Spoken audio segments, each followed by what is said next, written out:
Hello बच्चों, कैसे हो आप? I hope you all are doing well. तो 13.1 हम कंप्लीट कर चुके हैं। इस वीडियो से आज हम स्टार्ट कर रहे हैं 13.2 का इंट्रोडक्शन। तो चैप्टर हमारा लिमिट्स एंड डेरिवेटिव्स है। लिमिट्स के बारे में हम एक्सरसाइज 13.1 में पूरा पढ़ चुके हैं, पूरी एक्सरसाइज हमारी कंप्लीट हो गई है। तो इस वीडियो में हम देखेंगे कि हमारा डेरिवेटिव क्या होता है, कैसे हम डेरिवेटिव को फाइंड करते हैं और किसी भी फंक्शन का डेरिवेटिव हम कैसे निकालते हैं। तो सबसे पहले आपको ये पता होना चाहिए कि डेरिवेटिव एक्चुअल में किसको कहते हैं। तो अगर आपको मेरी वीडियो पसंद आ रही है तो प्लीज़ आप उसको लाइक, शेयर और सब्सक्राइब करना ना भूलें। तो सबसे पहले आप यहाँ पे देखो, डेरिवेटिव क्या होता है? एक रेट होता है। आपने फिजिक्स के चैप्टर में पढ़ा भी होगा कि डीवी अपॉन dt जैसे हो गया। तो किसी एक के रेस्पेक्ट में दूसरे में क्या चेंज हो रहा है, यही चेंज को फाइंड करना क्या कहलाता है? आपका डेरिवेटिव कहलाता है। जैसे आपने फिजिक्स में पढ़ा है डीवी अपॉन dt, पढ़ा है ना आपने? इस तरह से आपने यहाँ देखा होगा dv अपॉन dt। तो इसका क्या मतलब है? इसका मतलब ये है कि वेलोसिटी में चेंज हो रहा है किसके रेस्पेक्ट में? टाइम के रेस्पेक्ट में। तो इसी तरीके से किसी एक में आप चेंज करोगे और उसका इफेक्ट दूसरे पे भी पड़ेगा, तो वही जो चेंज जो होगा उस चेंज की रेट को हम यहाँ पे क्या कहते हैं? डेरिवेटिव कहते हैं। जैसे मैं आपको एक सिंपल एग्जांपल देके समझाती हूँ, रियल लाइफ का कोई भी एग्जांपल देते हैं। जैसे हमारी ये बकेट है, ठीक है? इस बकेट में हमने यहाँ पे पाइप लगा दिया, अब ये फिल हो रही है। तो जैसे जैसे टाइम आपका बढ़ता रहेगा, बकेट भी क्या करती रहेगी? फिल करेगी। पानी का डेप्थ जो होगा वो बढ़ता रहेगा। तो जैसे जैसे टाइम में चेंज हो रहा है वैसे वैसे इसका डेप्थ भी क्या कर रहा है? बढ़ता जा रहा है। वैसे वैसे इसकी गहराई भी बढ़ती जा रही है। तो एक में चेंज होने पर दूसरे में क्या हो रहा है? ऑटोमेटिक अपने आप चेंज हो रहा है। तो यही चेंज को हम जो कैलकुलेट करेंगे, वही चेंज जो आपका क्या कहलाता है? वो फंक्शन का डेरिवेटिव कहलाता है। तो एक नॉर्मल एग्जाम्पल हम इसको देख के समझते हैं। जैसे आपने क्लास 10th में पढ़ा है, लाइक कि हम कोई फंक्शन लेते हैं एफ एक्स इक्वल टू, आपने ग्राफ बनाए हुए ना क्लास 10 के अंदर टेबल बना के इस तरह से देखा हुआ है। तो बिल्कुल सिंपल हम यहाँ पे मैं यहाँ पे लेती हूँ F x equal to X cube, कोई फंक्शन ले लिया, ठीक है? तो अब मुझे ग्राफ बनाना होता है तो मैं क्या करती हूँ? यहाँ पे टेबल बनाती हूँ इस तरह से। तो यहाँ पे हम ग्राफ नहीं बना रहे, सिर्फ एक टेबल बना के देख रहे हैं। तो एक को हम यहाँ पे एक्स ले लेते हैं, लेट कि ये फंक्शन हमारा वाई के इक्वल है। आप चाहो तो इसको एफ एक्स भी ले सकते हो, ठीक है? तो ये मैं यहाँ पे ले लेती हूँ, एफ एक्स ले लेती हूँ। अगर मैं x के अंदर चेंज करूंगी, मैं x की जगह यहाँ पे x की जगह कोई भी वैल्यू करूँ, यहाँ पे x की जगह पे कोई भी वैल्यू पुट करूँ तो ऑटोमेटिक y में चेंज हो जाएगा। अगर मैं x इक्वल टू यहाँ पे 1 पुट करती हूँ तो y इक्वल टू क्या हो जाएगा? y इक्वल टू मेरा 1 का क्यूब हो जाएगा। अगर मैं x इक्वल टू यहाँ पर 2 पुट करती हूँ तो y इक्वल टू क्या हो जाएगा? मेरा 2 का क्यूब यानी कि 8 हो जाएगा। अगर मैं x इक्वल टू यहाँ पर 3 पुट करती हूँ तो y इक्वल टू क्या हो जाएगा? 3 का क्यूब हो जाएगा, यानी कि y इक्वल टू मेरा क्या हो जाएगा? यहाँ पर 27 हो जाएगा। तो जैसे जैसे x में चेंज हो रहा है वैसे वैसे आपका यहाँ पे y में भी क्या हो रहा है? चेंज हो रहा है। तो ये चेंज बहुत ज़्यादा बड़ा नहीं होता है, बहुत छोटा सा चेंज होता है, माइनर सा चेंज होता है। तो यही चेंज को जो कैलकुलेट करना है, यही आपका क्या कहलाता है कि कितना चेंज हो रहा है। एक चीज़ में अगर हम चेंज करें तो दूसरे में कितना चेंज हो रहा है, यही चेंज को फाइंड करना यहाँ पे हमारा क्या कहलाता है? डेरिवेटिव कहलाता है। तो अब इसके लिए हमें फॉर्मूला बनाना है, तो हम यहाँ पे कोई वेरिएबल को लेकर के और इसका फॉर्मूला बनाते हैं, ठीक है? तो एक मैं आपको इससे बताऊंगी, एक हम इसको स्लोप ऑफ टेंजेंट से भी इसको फाइंड कर सकते हैं। तो मैं दोनों मेथड से आपको फॉर्मूला बना के बताती हूँ एक्चुअली में फॉर्मूला बना कैसे है। ओके, तो ये हमने टेबल बना लिया। तो अब हम फॉर्मूला बनाने के लिए यहाँ पे कोई वेरिएबल लेते हैं। तो मैं x की जगह पे x ही रखती हूँ। तो यहाँ y में क्या हो जाएगा? y में आपका यहाँ पे हो जाएगा या y equal to f x, आपका एक फंक्शन है और हम एफ एक्स जो है हमारा, यानी y equal to f x है, लेकिन हमारा जो फंक्शन है वो एक्स क्यूब है।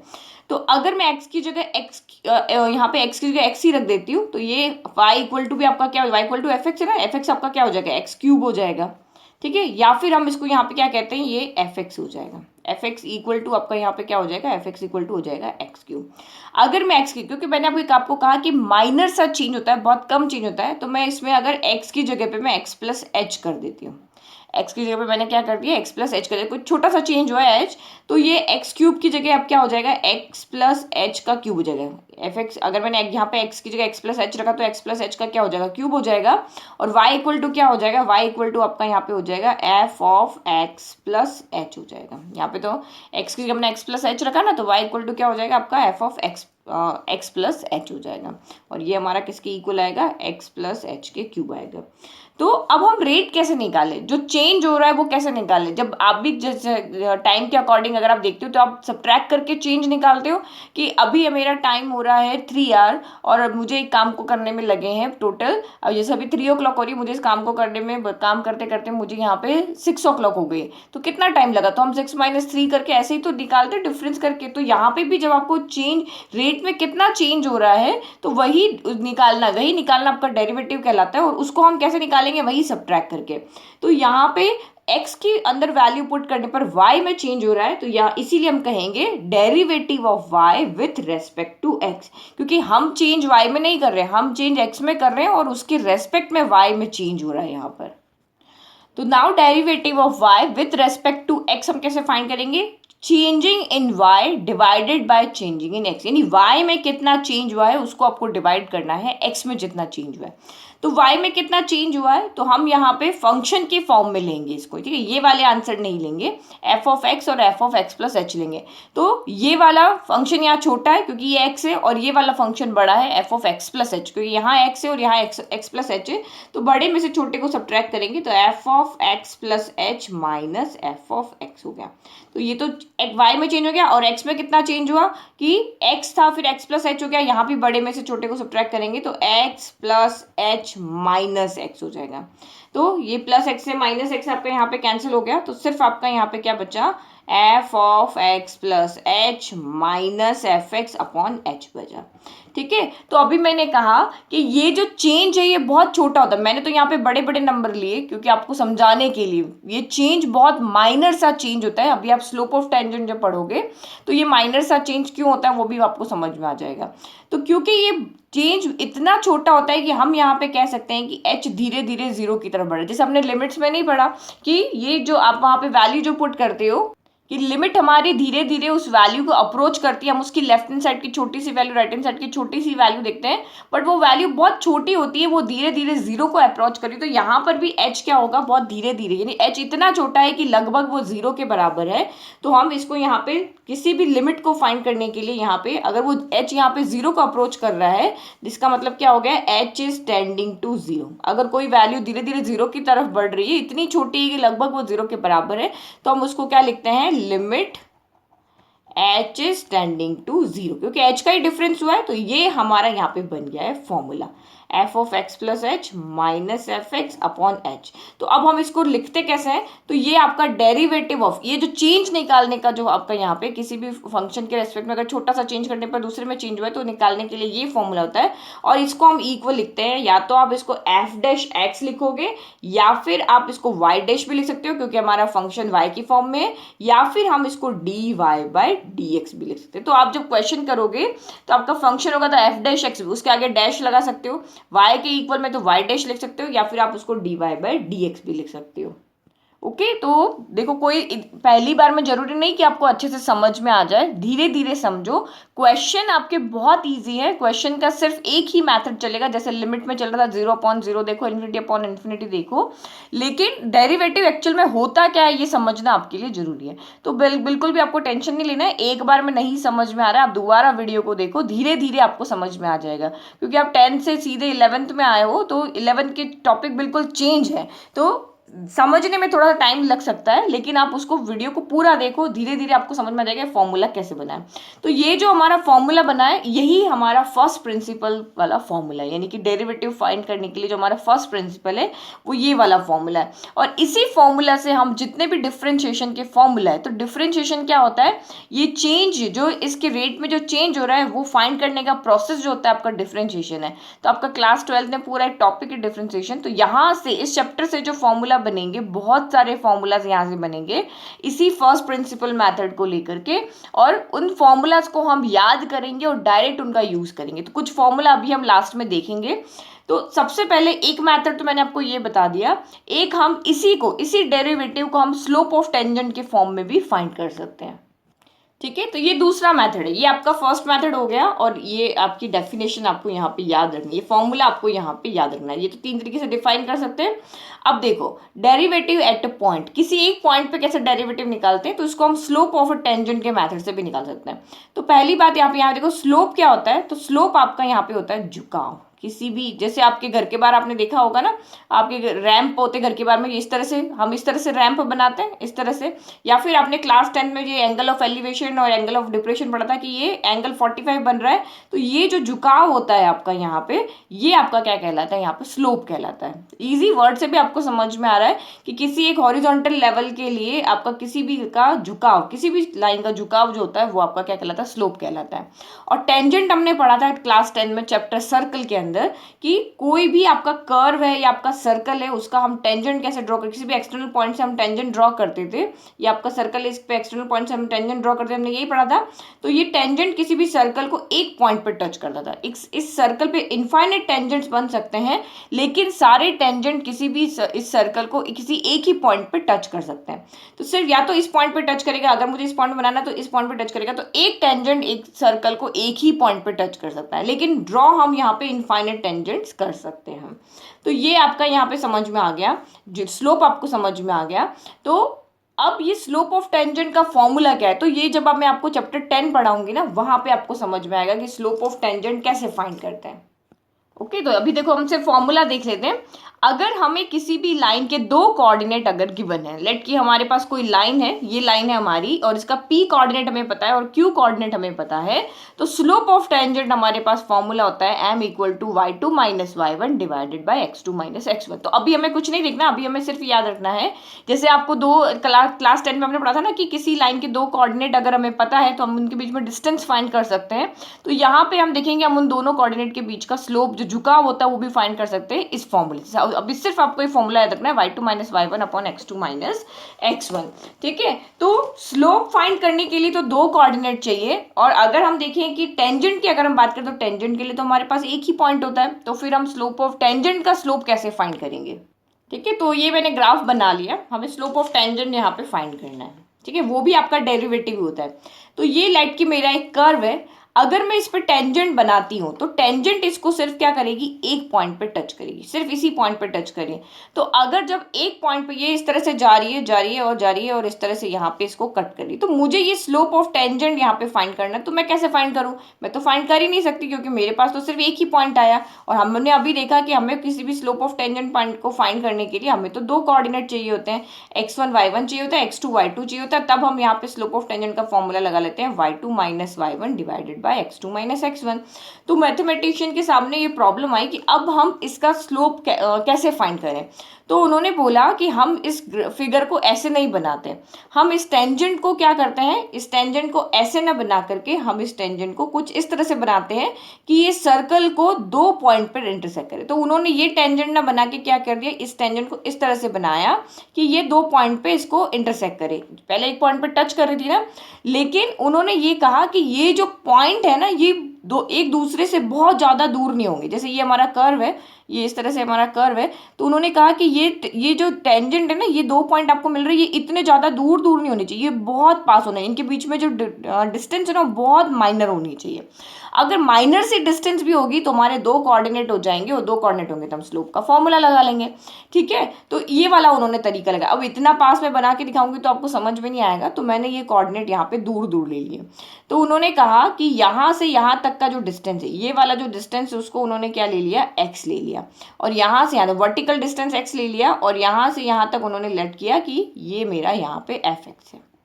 ठीक है, तो इसके कोऑर्डिनेट क्या हो जाएंगे, इसके कोऑर्डिनेट हो जाएंगे एक x हो जाएगा, और ये आपका यहाँ पे हो जाएगा fx हो जाएगा। फिर उन्होंने कहा कि यहाँ से यहाँ तक का जो डिस्टेंस है और यहाँ से यहाँ तक का जो डिस्टेंस इस पॉइंट के लिए, ये वाले पॉइंट के लिए, ये दोनों आपके यहाँ पे इक्वल है। यहाँ से यहाँ तक भी उन्होंने कहा ये h है, और यहाँ से यहाँ तक भी उन्होंने कहा h है। तो यहाँ से यहाँ तक की वर्टिकल डिस्टेंस कितनी हो जाएगी इस पॉइंट की, ये उन्होंने यहाँ से यहाँ तक हमने h लिया ना। ठीक है, ये यहाँ लाइन थोड़ी बड़ी हो गई, ठीक है, ये यहाँ से यहाँ तक x है, तो ये यहाँ से लेके यहाँ तक कितनी हो जाएगी, x प्लस एच हो जाएगी। और ये यहाँ से लेके यहाँ तक कितनी हो जाएगी, एफ एक्स तो हमारे पास था ही, और x के साथ x प्लस एच हो गया, तो ये भी F of x plus H हो जाएगा। तो इसके कोऑर्डिनेट क्या हो गए, x कॉमा एफ एक्स हो गए, इसके कोऑर्डिनेट क्या हो गए आपके यहाँ पे x प्लस एच हो गया, यहाँ से यहाँ तक का डिस्टेंस x प्लस एच और यहाँ से यहाँ तक का F of x plus H हो गया। ठीक है, तो अब हमारे पास दो कोऑर्डिनेट है, अब हम यहाँ पे फॉर्मूला लगा सकते हैं। तो फॉर्मूला हम कैसे लगा सकते हैं, हमें स्लोप फाइंड करना है, तो स्लोप फाइंड करने के लिए m इक्वल टू क्या हो गया, y2 माइनस y1। तो y कोऑर्डिनेट ये रहा और ये इसका y कोऑर्डिनेट है, जो दो पॉइंट है हमारे पास में, उसमें y यहाँ पे x F of x plus H है और यहाँ y कौन है, एफ ऑफ एक्स है।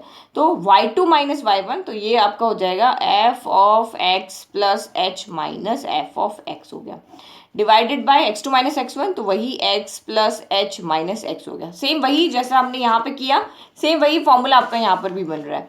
तो ये x से x आपका कैंसिल हो गया, तो m इक्वल टू आपका यहाँ पे क्या हो गया, F of x plus h minus F of x divided bye आपका यहाँ पे क्या हो गया, h हो गया। ठीक है, तो इसको हम यहाँ तो m कहें या इसको हम क्या कहें, स्लोप ऑफ टेंजेंट भी कह सकते हैं, इससे भी हम फॉर्मूला बना सकते हैं। ठीक है, अभी मैंने कहा कि ये जो डिफरेंस है ये बहुत माइनर है, बहुत ज़्यादा कम डिफरेंस है, ये भले मैंने फिगर में आपको दूर दूर बना के दिखाया, बट ये जो दोनों कोऑर्डिनेट का जो डिफरेंस है ये लगभग एक टेंजेंट ही हमने यहाँ पे ड्रॉ की है, बस ये बहुत माइनर से इसमें डिफरेंस है।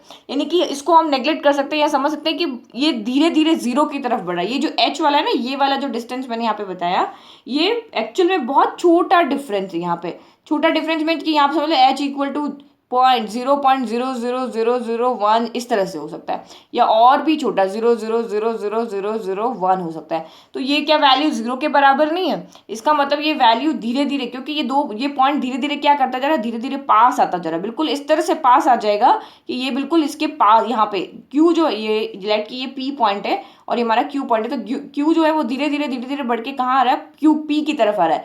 तो इनके बीच का जो डिस्टेंस है वो क्या होता जाएगा, धीरे धीरे कम होता जा रहा है, और एक पॉइंट पे आकर के वो क्या हो जाएगा, जब वो अप्रोच कर रहा है धीरे धीरे जीरो की तरफ, तो जब भी कोई चीज जीरो की तरफ धीरे धीरे अप्रोच करती है तो हम उसको यहाँ पे क्या लेते हैं, क्योंकि एच आपका जीरो की तरफ अप्रोच कर रहा है तो यहाँ पे लिमिट लग जाएगी। हम वैसे ही तो फाइंड करेंगे, जब कोई वैल्यू एग्जैक्ट जीरो तो नहीं होगी, लेकिन वो धीरे धीरे जीरो की तरफ अगर वो अप्रोच करती जा रही है तो हम इस तरह से उसका लिमिट लगा करके उसकी वैल्यू को फाइंड कर लेते हैं। तो यही स्लोप ऑफ टेंजेंट के अकॉर्डिंग अगर आप यहाँ पे देखो तो ये भी हमारा यहाँ पे क्या बन जाएगा, फॉर्मूला क्या फाइंड करने का, डेरिवेटिव फाइंड करने का।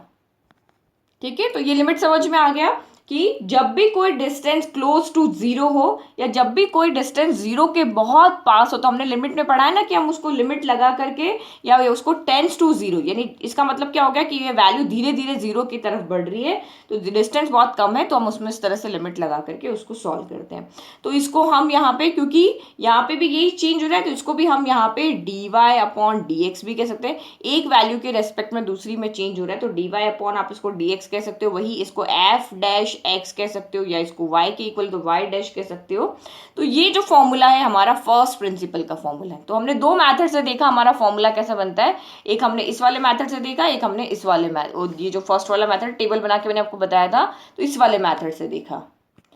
ओके, तो जो भी मैंने आपको समझाया वो मैंने यहाँ पे फेयर फिगर बना के और पूरा का पूरा एक्सप्लेन कर दिया कि स्लोप ऑफ टेंजेंट फाइंड करने का हमारा ये फॉर्मूला होता है। और क्योंकि हमारा एच धीरे धीरे, ये क्यू जो पॉइंट है, ये पी पॉइंट है, ये क्यू है, ये आपका धीरे धीरे जीरो की तरफ आ रहा है, इसलिए ये एच जो है, दोनों के बीच का जो डिफरेंस है वो जैसे जैसे क्यू लेट के भी यहाँ है, फिर यहाँ आ जाएगा, क्यू आपका ऐसे घूमते घूमते क्यू यहाँ आ गया, अब ये डिस्टेंस और कम हो जाएगा दोनों एक्सिस के, दोनों की ये एक्स एक्सिस के बीच में ये वाला डिस्टेंस आपका कम हो जाएगा ना। ये अगर हम हॉरिजॉन्टल के लिए देखें तो यहाँ कम होगा तो इधर भी कम होगा, जैसे जैसे यहाँ डिस्टेंस कम होगा वैसे वैसे इधर भी कम होगा, तो एक पॉइंट पे आके बिल्कुल इसके पास हो जाएगा। तो हम यहाँ पे कह रहे हैं कि एच कम होता जीरो की तरफ बढ़ रहा है, इसीलिए हमारे जब भी हमें लिमिट इस तरह से फाइंड करनी होती है तो हम यहाँ पे हमें डेरिवेटिव फाइंड करना है, क्योंकि एच जीरो की तरफ बढ़ रहा है इसलिए हमने यहाँ पे limit h tends to zero कर दिया। और यही जो फॉर्मूला है हमारा फर्स्ट प्रिंसिपल ऑफ क्या है, फर्स्ट प्रिंसिपल ऑफ डेरिवेटिव। और जो इसका प्रोसेस है इस डेरिवेटिव को फाइंड करने का, उसको हम यहाँ पे डिफरेंशिएशन कहते हैं। ठीक है, तो ये हमारा यहाँ पे हमने समझ लिया। अब हम डेफिनेशन देख लेते हैं फर्स्ट प्रिंसिपल ऑफ डेरिवेटिव की। तो definition of first principle of derivative ये आपको यहाँ पे याद रखनी है। हम जो यहाँ पे क्वेश्चंस करेंगे वो इसी फॉर्मूला से करेंगे। जब आपको क्वेश्चन में दिया हो कि आप डेरिवेटिव फाइंड करो बाय फर्स्ट प्रिंसिपल, तब कंपलसरी है कि हमें ये वाले मेथड से ही सॉल्व करना है। लेकिन अगर क्वेश्चन में कुछ नहीं लिखा है, आपको सिर्फ कहा है कि आप इस फंक्शन का डेरिवेटिव फाइंड करके बताओ, तो आप ये डायरेक्ट फॉर्मूला भी ले सकते हो। और हमारे पास यहाँ पे डायरेक्ट फॉर्मूला मीन्स ये फर्स्ट प्रिंसिपल वाला फॉर्मूला भी ले सकते हो। और हमारे पास कुछ डायरेक्ट फॉर्मूलाज भी है जिनको हमें याद रखना है, उन फॉर्मूला को यूज करके भी हम यहाँ पे क्वेश्चंस को सॉल्व कर सकते हैं। क्योंकि जब कोई फंक्शंस आपके कॉम्प्लिकेटेड होते हैं, एक फंक्शन के साथ दूसरा फंक्शन अगर आपको दिया होता है, जैसे आपको एक फंक्शन यहाँ पे दिया है एक्स साइन एक्स दिया है, तो ये दो अलग अलग फंक्शन है, तब हम यहाँ पे फर्स्ट प्रिंसिपल से सॉल्व नहीं करते, हम उसको डायरेक्ट मैथड से सॉल्व कर लेते हैं। ठीक है, तो suppose f is a real valued function, f कोई हमारे पास रियल वैल्यूड का फंक्शन है, then the derivative is defined by f dash x कहो, चाहे वाई डैश कहो, चाहे d y by d x करो। ये फॉर्मूला हमने अभी आपको डिराइव करके बताया, limit h is tending to 0 f of x plus h minus f x divided by h हो गया। ठीक है, तो डेरिवेटिव क्या होता है? Derivative measures the change in function, function के अंदर क्या चेंज हुआ है उसको मेजर करने को क्या कहते हैं? आपको डेरिवेटिव कहते हैं। तो ये हमारा मेथड हो गया। जितने भी फॉर्मूलाज आपके डिफरेंशिएशन से रिलेटेड बनेंगे या डेरिवेटिव फाइंड करने से बनेंगे, वो सारे फॉर्मूलाज आपके इसी मेथड से बनेंगे। इसी मेथड को यूज करते हुए हम सारे फॉर्मूलाज को यहाँ पे बनाएंगे। तो ये जरूरी नहीं कि हम बार बार फर्स्ट प्रिंसिपल को लेकर के ही हम क्वेश्चन को सॉल्व करें। कभी कभी क्वेश्चन में आपका दिया नहीं होता है, तो हम डायरेक्ट फॉर्मूलाज लगा करके भी उसको हम सॉल्व कर सकते हैं। तो ये डायरेक्ट मेथड क्या है, ये कौन कौन से फॉर्मूलाज होते हैं, तो कुछ फॉर्मूलाज के डेरिवेटिव भी हम यहाँ पे देखेंगे, कैसे उनका हम डेरिवेटिव फाइंड करते हैं वो नेक्स्ट वीडियो में देखेंगे। अभी हम सिर्फ यहाँ पे डायरेक्ट फॉर्मूलाज देखते हैं। ठीक है, तो इनका जो डिराइव करना है इन फॉर्मूला को, वो हम नेक्स्ट वीडियो में देखेंगे। अभी आप सिर्फ जो याद रखने वाली चीजें याद हुई, तो फर्स्ट प्रिंसिपल का फॉर्मूला याद रखना है और दूसरा आपको ये डायरेक्ट सारे फॉर्मूला याद रखना है। तो फर्स्ट आपका यहाँ पे क्या हो गया, d by d x of, हमें फंक्शन दिया हुआ है एक्स पावर एन, आपको कहा है कि एक्स पावर एन का आप यहाँ पे डेरिवेटिव फाइंड करके बताओ। तो वाई यहाँ पे जो होता है d y by d x होता है, यहाँ पे हम जो भी फंक्शन आपको दिया वो पुट कर लेंगे। लेकिन मुझे y equal to x power n दिया था, तो मैं इसको d by d x of x power n लिख दूंगी। और ये बहुत सिंपल फॉर्मूला, जब भी आपको कोई यहाँ पे इस तरह से एल्जेब्रिक एक्सप्रेशन दिया होगा, तो उसका डेरिवेटिव हम इस तरह से फाइंड करेंगे कि इसकी पावर जो भी होगी वो आगे आ जाएगी। ये पावर यहाँ एन थी वो आगे आ जाएगी और x की पावर में एक पावर कम हो जाएगी। इस तरह से आपको उसको याद रखना है कि जहाँ पे x की जो भी पावर होगी वो आगे आ जाएगी और उसके में से एक पावर यहाँ पे क्या हो जाएगी, कम हो जाएगी। तो देखो, जैसे मुझे एक क्वेश्चन यहाँ पे दिया है, जैसे कोई भी एक क्वेश्चन में लेती हूँ कि मुझे दिया है कि आप यहाँ पे एक्स क्यूब, हमने एक्स क्यूब लिया था ना फंक्शन में, आप इसका डेरिवेटिव फाइंड करके बताओ। लेट की वाई इक्वल टू मेरा एक्स क्यूब, आप इसका डेरिवेटिव फाइंड करके बताओ। तो हम d y by d x लेंगे क्योंकि हमारा फंक्शन यहाँ पे वाई के इक्वल है, तो ये वाई इक्वल हो गया। अब आप यहाँ पे वाई की जगह एक्स रख दो, तो ये हमारा यहाँ पे हो जाएगा D by d x of x cube का हमें डेरिवेटिव फाइंड करना है, या फिर आप इसको यहाँ पे वाई डैश भी लिख सकते हो।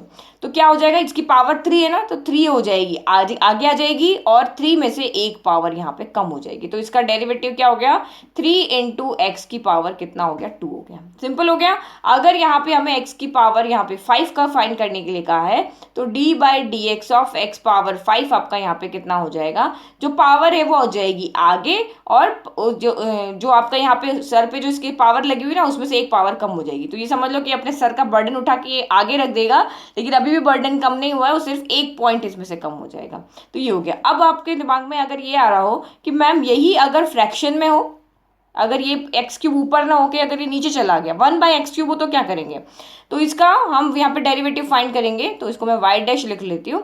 तो इसका डेरिवेटिव आप कैसे फाइंड करोगे, हम इस एक्स क्यूब को क्या कर देंगे, एक्स पावर माइनस 3 दोगे। थोड़े टाइम बाद तो आपको समझ जाओगे कि इसका क्या आंसर आएगा। अभी फर्स्ट टाइम देख लो, देखो एक्स पावर डिनोमिनेटर में पावर 3, तो न्यूमरेटर में जाके क्या हो जाएगा, -3 हो जाएगा। अब वही आपको मेथड लगाना है, वाई डैश आपको, अभी तो आपका वाई है ना, हमने इसको ऐसे ही लिखा है ना, वाई डैश आपका यहाँ पे क्या हो जाएगा, जो भी पावर है वो आगे आ जाती है और इसके सर पे से एक पावर कम हो जाती है। तो ये एक पावर कम हो गई, कम करने का मतलब माइनस करना है। अब इसको सॉल्व करो, -3x की पावर, माइनस माइनस क्या होता है, प्लस होता है, तो 3 + 1 हो गया 4, लेकिन साइन नेगेटिव आएगा क्योंकि दोनों नेगेटिव होते हैं, तो साइन यहाँ पे नेगेटिव आता है। जैसे 2 + 3 क्या होता है, 5 होता है, आगे प्लस का साइन होता है, वैसे ही -2 - 3 क्या होगा, 5 होगा, माइनस माइनस प्लस होता है तो 5 होगा, लेकिन दोनों नेगेटिव है तो साइन नेगेटिव आता है, दोनों पॉजिटिव तो साइन पॉजिटिव आता है। अब ये x पावर -4 है, तो हम इसको ऐसा नहीं लिख सकते हैं तो -3 अगर ऊपर नेगेटिव पावर लिया तो नीचे जाके पॉजिटिव पावर ले लेगा। तो ये यहाँ पे इस तरह से होता है कि जो भी यहाँ पे पावर है, देखो नेगेटिव साइन तो आएगा ही आएगा, जो भी यहाँ पे पावर है वो ऊपर आ जाती है और उससे इसमें अब डिनोमिनेटर में एक पावर बढ़ जाती है। जब न्यूमरेटर में सॉल्व कर रहे हैं तो पावर कम हो जाती है, लेकिन डिनोमिनेटर में पावर बढ़ जाती है। जैसे मैं अब डायरेक्ट यहाँ पे लिख के बता सकती हूँ 1/x² का यहाँ पे क्या हो जाएगा, देखो माइनस आएगा, जो भी इसकी पावर है वो नंबर ऊपर आ जाएगा और इसमें एक पावर यहाँ पे बढ़ जाएगी, तो -2/x³ हो जाएगा। और अगर मुझे कहेगी 1/x का फाइंड करके बताओ, तो देखो x की पावर कितनी है, 1 है ना, तो माइनस एज इट इज आएगा, x की पावर 1 है तो ऊपर 1 आ जाएगा और नीचे एक पावर बढ़ जाएगी, तो -1/x² आ जाएगा। तो ये चीज आपको यहाँ पे याद रखनी। तो ये मैंने यहाँ पे एक फॉर्मूला आपको बताया, उससे मैंने आपको दूसरा भी बताया कि d/dx ऑफ 1/x यहाँ पे क्या हो जाएगा, तो माइनस का 1/x² हो जाएगा। ये हमने यहाँ पे y' फाइंड किया है, ठीक है। तो ये भी मैं फॉर्मूला की फॉर्म में लिख लेती हूँ, क्योंकि ये फ्रैक्शन में अगर आता है तो आपको ये भी याद रख लो, तो आके इजी है। d/dx ऑफ 1/x क्या हो जाएगा, तो x की पावर 1 है तो ऊपर आएगा 1, नेगेटिव साइन हमेशा आएगा और यहाँ पे x की पावर बढ़ जाती है, ऊपर तो पावर कम होती है और नीचे पावर यहाँ पे बढ़ जाती है। फिर थर्ड फॉर्मूला आप यहाँ पे देखो, ये तो हमारे पॉलिनोमियल के फॉर्मूला हो गए। अब हम ट्रिग्नोमेट्रिक फॉर्मूला देखते हैं कि d/dx ऑफ साइन एक्स, कि साइन एक्स का अगर आप डेरिवेटिव फाइंड करते हो तो आंसर आता है आपका कॉस एक्स। तो ये तो बहुत ईजी है, साइन के साथ कॉस का रिलेशन होता है, हमने 10th क्लास में पढ़ा है, तो ये आपको याद रह जाएगा। फिर फोर्थ देखो, अगर यही हम साइन कॉस का करते हैं तो कॉस का d/dx ऑफ कॉस एक्स अगर हम फाइंड करते हैं तो वो आएगा साइन एक्स आएगा, कॉस साइन का कॉस होगा, कॉस का साइन होगा। इस तरह से आप यहाँ पे पेयरिंग में याद रखो कि साइन का डिफरेंशिएशन करेंगे, साइन का डेरिवेटिव हम फाइंड करेंगे तो कॉस एक्स आएगा, कॉस का डेरिवेटिव फाइंड करेंगे तो साइन एक्स आएगा, लेकिन यहाँ पे नेगेटिव साइन आएगा। अब कहाँ कहाँ नेगेटिव आते हैं वो सारे अभी देखते हैं। फिर फोर्थ साइन कॉस हो गया। अब आप यहाँ पे देखो 10, तो d/dx ऑफ 10x क्या होगा, तो 10x होता है आपका यहाँ पे sec स्क्वायर x होता है। तो 10 का sec के साथ रिलेशन होता है, आपने फॉर्मूला पढ़ा है ना क्लास 10 के अंदर, जो हमारे 3 जो मेन फॉर्मूले थे, sine square theta plus cos square theta equal to 1, तो साइन कॉस का रिलेशन यहाँ पे होता है फिर 1 plus tan square theta equal to sec square theta, तो 10 और सेक से आपको याद रहेगा। फिर सेम अगर d/dx ऑफ 10 की जगह अब यहाँ पे कॉट आ जाए, कॉट आ जाएगा तो यहाँ पे क्या होगा, 10 का सेक स्क्वायर होगा तो कॉट के साथ तो कॉसेक आता है, तो यहाँ पे क्या हो जाएगा आपका कॉसेक स्क्वायर एक्स होगा, लेकिन यहाँ पे साइन आएगा नेगेटिव। तो आप यहाँ पे क्या देख रहे हो, जहां भी को है, को जहां पे भी आ रहा है वहां पे साइन आपके आएंगे नेगेटिव। तो याद करने का तरीका है कि जहां पर भी आपको कॉस में या को के यहाँ पे कॉट आएगा, कॉस आएगा या फिर आपका कॉसेक आएगा, तो वहां पे हमेशा साथ में साइन नेगेटिव आएगा। तो ये तो याद हो गया कि साइन कॉस का रिलेशन होता है, तो इनका डेरिवेटिव साइन कॉस में आएगा, 10 का सेक में आएगा, कॉट का कॉसेक में आएगा। अब हमारे पास और रह गए किसके, सेक और कॉसेक के रह गए, तो 6 फाइंड करते हैं हम, d/dx ऑफ सेक एक्स। इनके डेरिवेटिव हम फाइंड करके बताएंगे इसी फॉर्मूला से कि ये साइन एक्स का फाइंड करने पर कॉस एक्स कैसे आता है, तो वो हम नेक्स्ट वीडियो में देखेंगे। इनमें से कुछ इसके फाइंड करेंगे, कुछ आपके बुक में एक्सरसाइज में क्वेश्चन है, कुछ एग्जाम्पल है, तो वो अपने आप आ जाएंगे, तो कुछ के हम फाइंड करके देखेंगे। तो d/dx ऑफ सेक एक्स यहाँ पे क्या होता है, सेक एक्स tan x होता है। तो ये बहुत सिंपल याद रखना है कि कहाँ पे सिंगल टर्म आएगी, कहाँ पे आपकी स्क्वायर आएगा और कहाँ पे इस तरह से दो आएंगे, दो रेशियो आएंगे, सेक भी आएगा टेन भी आएगा। तो साइन कॉस में तो सिंपल आ जाएगा, साइन का कॉस हो जाएगा, उसका साइन हो जाएगा, साइन नेगेटिव हो जाएगा। टेन के साथ टेन और कॉट में स्क्वायर आते हैं, सारे को के साथ में नेगेटिव आएगा। सेक और कॉसेक के साथ में दो टर्म आती है, सेक टेन एक्स, यहाँ पे सेक एक्स टेन एक्स हो गया, और उसके साथ भी देखो ऐसे आएगा d/dx ऑफ आपका यहाँ पे हो गया कॉसेक एक्स। तो d/df ऑफ कॉस एक्स आपका क्या हो जाएगा, को आ गया, फिर से को आ गया तो माइनस का साइन आप लगा लो, कॉस में कॉट में कॉसेक पे सबका माइनस का साइन आएगा। जैसे यहाँ सेक एक्स टेन एक्स हुआ ना, यहाँ पे आपका क्या हो जाएगा कॉसेक एक्स कॉट एक्स हो जाएगा। ठीक है, तो ये तो बहुत सिंपल है। सेक एक्स में सेक तो आएगा ही, सेक के साथ टेन आता है, सेक का वैसे भी टेन के साथ रिलेशन है, और कॉसेक का कॉट के साथ रिलेशन। जो तीन आपके ट्रिग्नोमेट्रिक फॉर्मूले ना, बस वो आप यहाँ पे याद रखना कि किसका किसके साथ रिलेशन है, तो आपको फॉर्मूला इजीली याद हो जाएंगे। साइन कॉस में ओनली साइन कॉस आएगा टेन, और इसमें स्क्वायर वाले आएंगे, और इसके अंदर आपके डबल रेशियो आएंगे। तो ये हमारे हो गए ट्रिग्नोमेट्री वाले। अब कुछ और फॉर्मूलाज देखते हैं। अब अगर यहाँ पे देखो दो फंक्शन आपके अगर प्रोडक्ट में आ जाते हैं, ठीक है, ये तो मैं आपको एग्जांपल से समझाती हूँ। ठीक है, तो d/dx ऑफ लेट की वन बाय वन करते हैं। अगर u प्लस v आ गया, ठीक है, ये एक फंक्शन है और उसके साथ प्लस में दूसरा फंक्शन आ गया, तो यहाँ पे हम क्या कर सकते हैं, हम d/dx इसके साथ भी लिख सकते हैं, प्लस हम डी बाई डी एक्स को इसके साथ भी लिख सकते हैं, यानी यू का अलग कर सकते हैं, वी का अलग कर सकते हैं। लेट कि मेरे पास इसी का मैं एग्जाम्पल समझाती हूँ। देखो जैसे कि मेरे पास यहाँ पे फंक्शन आया d by d x of x plus sine x आ गया। आप इसका डेरिवेटिव फाइंड करो, तो इसका एक साथ तो हमें फाइंड करने नहीं आता, तो हम इसको ऐसे अलग अलग कर देंगे। D by d x of x के साथ अलग कर दिया, plus D by d x of sine x के साथ अलग कर दिया, इसको स्क्वायर ले लो, ठीक है।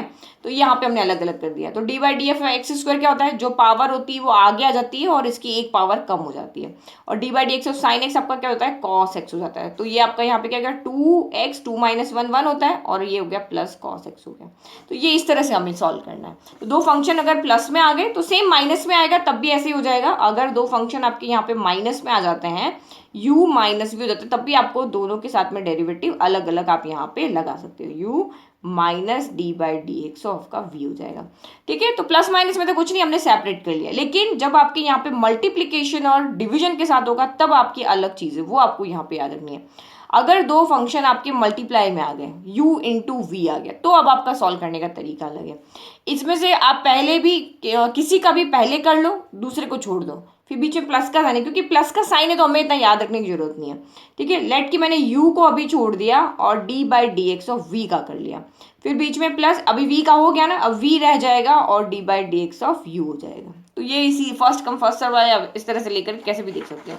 तो आप यहाँ पे देखो, जैसे सेम यही फंक्शन अगर मेरा मल्टीप्लाई में आ जाता है, मुझे फंक्शन दिया है यहाँ पे f x equal to x into sine x मुझे दिया है, तो मेरे पास कोई तरीका नहीं है इसको एक साथ सॉल्व करने का, कोई फॉर्मूला नहीं है।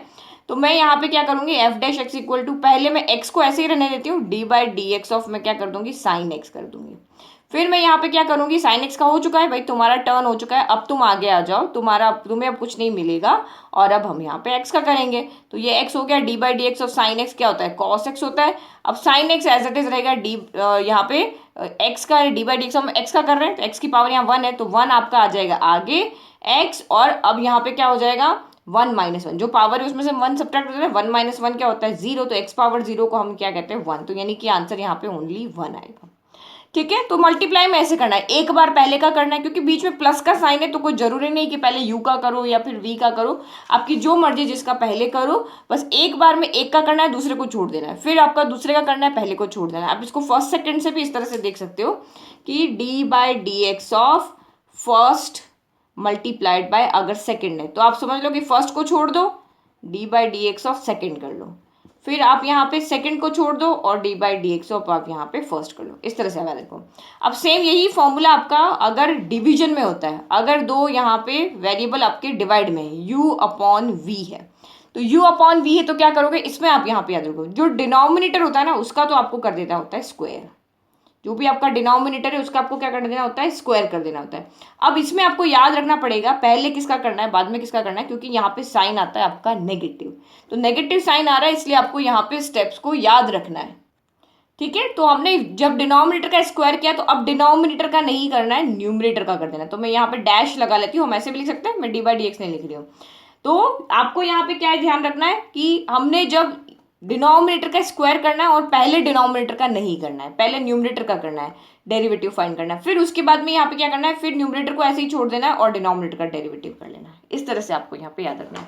अब सेम क्वेश्चन हम यहाँ पे लेते हैं कि अगर मेरे पास फंक्शन है एफ एक्स इक्वल टू, मेरे पास है यहाँ पे एक्स अपॉन साइन एक्स है, सेम इसी को हम एक्स समझते हैं। तो मुझे एफ डैश एक्स फाइंड करना है, तो सबसे पहले क्या करेंगे, डिनोमिनेटर का तो क्या कर देंगे, स्क्वायर कर देंगे, फिर डिनोमिनेटर को ऐसे ही छोड़ दो, साइन एक्स ऐसे ही छोड़ दो, और सेकंड वाले का डेरिवेटिव फाइंड करना है, फिर माइनस, फिर सेकंड वाले का नहीं सॉरी न्यूमरेटर का डेरिवेटिव करना है, फिर न्यूमरेटर को ऐसे ही रखना है और डिनोमिनेटर का डेरिवेटिव कर देना है। तो ये आप यहाँ पे साइन एक्स, तो ये साइन एक्स हो गया, एक्स डैश आपका अभी हमने देखा 1 आता है, फिर माइनस एक्स ऐसे हो गया, साइन एक्स का डेरिवेटिव होता है कॉस एक्स, और ये आपका यहाँ पे क्या हो जाएगा, साइन स्क्वायर एक्स हो जाएगा, ठीक है। तो ऐसे आपको इसको याद रखना है। तो चाहे आप इसको देखना चाहो अगर इजी वे में, तो हम इसको फर्स्ट सेकंड से भी कर सकते हैं, फर्स्ट सेकंड उससे आप यहाँ पे देख लेना।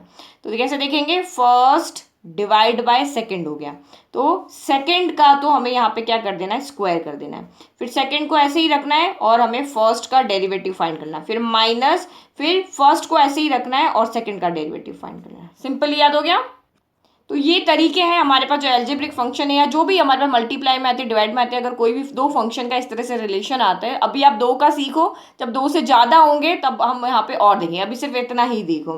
लेट कि अगर x into sine x into cos x हो गया तो कैसे फाइंड करेंगे, तो वो अब बाद में देखेंगे। अभी सब सिंपल सिंपल आप यहाँ पे देखो, जैसे जैसे प्रॉब्लम हमारे पास ज्यादा आती जाएगी उसको हम देखते जाएंगे।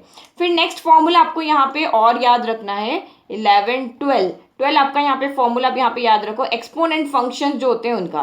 तो d by d x of E power x, exponent function का अगर आप यहाँ पे फाइंड कर रहे हो तो इसका e पावर x होता है, इससे इजी है। d by d x of E power x ही होता है। फिर 13 आपका यहाँ पे हो गया d by d x of a power x। अगर ये a पावर x है तो यहाँ पे क्या हो जाएगा, ये हो जाएगा a power x log e a हो जाएगा। ठीक है, log ई ए हो जाएगा। यहाँ पे क्या होता है, log ई ई होता है, log ई ई आपका 1 हो जाता है। तो अभी सिर्फ इनको याद रखो, जब आगे पढ़ेंगे तब देखा जाएगा। तो ये 13 हो गया। देन आपका यहाँ पे देखो 14 नंबर का फॉर्मूला यहाँ पे हो जाएगा कि अगर हमारे पास कोई कांस्टेंट नंबर आ जाता है, d by d x of constant number, जैसे कि हमारे पास यहाँ पे हो गया 2 का डेरिवेटिव फाइंड करो, 4 का डेरिवेटिव फाइंड करो या a का डेरिवेटिव फाइंड करो, तो किसी भी कांस्टेंट का डेरिवेटिव हमेशा क्या होता है, 0 होता है। किसी भी कांस्टेंट का डेरिवेटिव 0 होता है। जैसे हमें कहा कि d बाई डी एक्स आप यहाँ पे फाइंड करो 2 का, तो कांस्टेंट नंबर, क्योंकि हम डेरिवेटिव हमेशा वेरिएबल का फाइंड करते हैं, कांस्टेंट का डेरिवेटिव यहाँ पे क्या हो जाएगा, हमेशा 0 हो जाएगा। और अगर यही कांस्टेंट किसी और के साथ, किसी के साथ मल्टीप्लाई में आ जाता है, लेट की जैसे कोई 2x² आ गया, तो यहाँ पे इसका कैसे फाइंड करोगे, तो सिंपल तरीका है। देखो मैंने अभी आपको दिखाया था कि दो अगर मल्टीप्लाई में आते हैं तो आपको मल्टीप्लाई वाला मेथड लगा लेना, फर्स्ट इंटू सेकंड वाला, कि पहले फर्स्ट का करो फिर सेकंड को छोड़ दो, फिर सेकंड का करो फिर फर्स्ट का छोड़ दो, इस तरह से आपको करना है। तो वैसे करोगे तब भी इसका आंसर वही आएगा, और अगर आप इसको छोड़ के करोगे तो भी यही आंसर है। देखो जब भी कांस्टेंट के साथ में कोई वेरिएबल मल्टीप्लाई में आता है तो हम 2 को छोड़ देते हैं और सिर्फ वेरिएबल का यहाँ पे डेरिवेटिव फाइंड कर लेते हैं।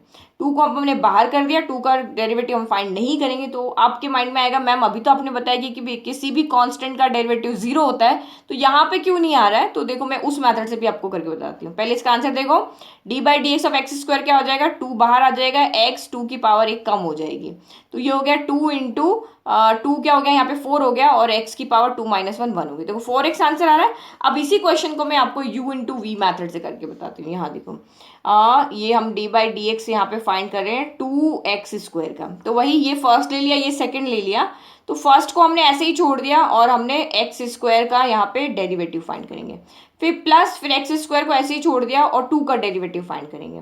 तो 2x² का भी हमने डेरिवेटिव फाइंड किया, कितना आ रहा था, 4x आ रहा था, तो ये आपका यहाँ पे आ गया 4x हो गया, यहाँ से 2 आगे आ जाएगा, 2 इसकी पावर 1 कम हो जाएगी, फिर प्लस x² आपका एज इट इज है। 2 का अगर हम यहाँ पे कांस्टेंट का डेरिवेटिव फाइंड करें तो हमें पता है उसका डेरिवेटिव 0 होता है, तो 0 को किसी भी नंबर से मल्टीप्लाई करो 0 हो जाता है, तो सिर्फ यहाँ से क्या बचा, आपका 4x बचा। तो चाहे इस मेथड से करो चाहे इससे करो, आपका आंसर वही आने वाला है, क्योंकि हमारा यहाँ पे क्या हो रहा है, दूसरी टर्म की वजह से 0 हो जाता है। तो हमेशा याद रखो, जब भी किसी भी वेरिएबल, किसी भी फंक्शन के मल्टीप्लाई में कोई कांस्टेंट नंबर होता है तो उसको हम आगे रख देते हैं और जो वेरिएबल होगा उसका हम यहाँ पे डेरिवेटिव फाइंड कर लेंगे। लेकिन अगर यही क्वेश्चन आपका इस तरह से होता है 2 + x² का डेरिवेटिव फाइंड करो, तब हम यहाँ पे अलग लगते, यहाँ प्लस वाला रूल लगता, d by d x of आपका 2 होता plus d by d x of आपका यहाँ पे x² होता, तो इसका तो 0 हो जाता और इसका कितना हो जाता है, 2x हो जाता है। तो इस तरीके से हम इसको ध्यान रखना है, हर चीज में ध्यान रखना है। मल्टीप्लाई में अलग रूल है, डिवीजन में अलग रूल है, यहाँ प्रोडक्ट में अलग रूल है, तो सारे रूल आप यहाँ पे याद रखो। तो d by d x of constant क्या होता है, आपका 0 होता है। तो मैंने दोनों मेथड से बता दी, तो आपको इसको डायरेक्ट याद रखना है कि किसी भी, ये हमारा 15 फॉर्मूला, हम इसको लास्ट फॉर्मूला यहाँ पे लिख लेते हैं। अगर किसी भी फंक्शन के मल्टीप्लाई में अगर कोई कांस्टेंट आ जाए, मैं कांस्टेंट को यहाँ पे k से डिनोट कर रही हूँ, और ये x पावर n के साथ आ गया, चाहे साइन x के साथ आए चाहे कॉस x के साथ आए, इसमें से किसी के भी साथ आए, तो आपको क्या करना है, उस k को, उस कांस्टेंट को आगे ले लेना है, और जिसका हमें डेरिवेटिव, चाहे वेरिएबल, चाहे वो एल्जेब्रिक फंक्शन हो, चाहे वो पॉलिनोमियल फंक्शन हो, चाहे आपका यहाँ पे ट्रिग्नोमेट्रिक फंक्शन हो, उसका हमें यहाँ पे डेरिवेटिव हम यहाँ पे फाइंड कर लेंगे। ठीक है। तो ये कुछ फॉर्मूलाज है जो आपको यहाँ पे याद रखने हैं। ये इनमें से हम कुछ फॉर्मूलाज के डेरिवेटिव फाइंड करेंगे नेक्स्ट वीडियो में, इसके पार्ट 2 वीडियो में, क्योंकि एग्जाम में आ जाते हैं, कुछ आपके एग्जाम्पल्स में है, बुक के क्वेश्चंस में है, तो वो तो हम वहीं देखेंगे, जो नहीं है उसको हम यहाँ पे सॉल्व करेंगे। ठीक है। तो ये चीज, ये वाला जो पेज है वो आपको पूरा का पूरा अपने माइंड में बिठा लेना है, याद कर लेना, लिख लिख के इसको याद करो, अपने नोट्स प्रॉपर बना लो, ताकि आपको बार बार कहीं और जाने की जरूरत ना पड़े, क्योंकि 11 के नोट्स बहुत इंपॉर्टेंट होते हैं। 11 के नोट्स आपके आगे जब आप कोई कंपटीशन एग्जाम देते हो वहां भी आपकी बहुत काम आते हैं। तो अपने नोट्स को आपको प्रॉपर अरेंज करना है, बिल्कुल अपने कंसेप्ट से उसको लिखते जाना है। जहां भी आपको ये लिखना होता है ना, जैसे मैंने ये मेथड बताया आपको, आप मेरे नोट्स देखोगे तो बिल्कुल वैसे ही थे जब मैं 11 पढ़ती थी, कि यहाँ पे जो मैम ने जैसे बताया, जैसे मेरे टीचर ने बताया कि भाई ये जैसे उसकी पावर होती है वो आगे जाती है और उसमें से पावर कम हो जाती है, तो मैंने वहां पे डायरेक्ट ऐसा कैसा लिख दिया कि इस वाले में ये चीज होती है। यहाँ पे जैसे मैंने बताया कि सारे को के साथ नेगेटिव साइन आते हैं, तो मैंने यहाँ साइड में लिख दिया कि ये मेरे टीचर ने बताया था कि सारे को के साथ जो की वर्ड्स, जो की पॉइंट्स होते हैं याद रखने के, वो मैं यहाँ पे साइड में लिख लेती, ताकि चाहे मैं 6 महीने बाद देखूँ या साल भर बाद देखूँ तो मुझे याद रहे कि ये पॉइंट्स थे जिससे हम इजीली इनको याद कर सकते हैं। तो अपने नोट्स को प्रॉपर बनाओ ताकि आपको बाद में कोई दिक्कत ना हो। ठीक है। और आपको अगर ये वीडियो बहुत पसंद आया तो प्लीज इसको लाइक करना, शेयर करना मत भूलना। ठीक है। Okay bye. अब नेक्स्ट वीडियो में हम देखेंगे इन्हीं में से कुछ के डेरिवेटिव। फर्स्ट तो हम इसी का डेरिवेटिव देखेंगे, इनमें से कुछ का डेरिवेटिव देखेंगे। Okay bye.